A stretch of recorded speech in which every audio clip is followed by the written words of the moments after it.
ఆరోగ్యం బాగుండాలంటే ఒళ్ళంతా గాలి తగలాలి. మట్టిలో ఆడుకుని వస్తా రావాలి. మట్టిలో ఆడుకుంటే భావోద్వేగాల నియంత్రణ అవుతుంది. పిల్లల్ని మట్టిలో ఆడుకోనివ్వాలి. తర్వాత ఒళ్ళంతా శుభ్రం చెయ్యాలి.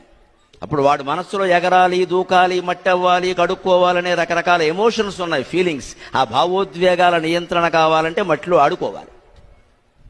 మట్టిలో పిల్లల్ని ఆడనివ్వాలి. మట్టి అంటుకుంటే ఏదో అవుతుందంటే దేన్ని అంటుకోడు, ప్రతిదానికి భయపడుతుంది. మట్టిలో ఆడుకుని వస్తా రావాలి. మట్టిలో ఆడుకుంటే భావోద్వేగాల నియంత్రణ అవుతుంది. పిల్లల్ని మట్టిలో ఆడుకోనివ్వాలి. తర్వాత ఒళ్ళంతా శుభ్రం చెయ్యాలి. అప్పుడు వాడు మనస్సులో ఎగరాలి, దూకాలి, మట్టి అవ్వాలి, కడుక్కోవాలనే రకరకాల ఎమోషన్స్ ఉన్నాయి, ఫీలింగ్స్. ఆ భావోద్వేగాల నియంత్రణ కావాలంటే మట్టిలో ఆడుకోవాలి. మట్టిలో పిల్లల్ని ఆడనివ్వాలి.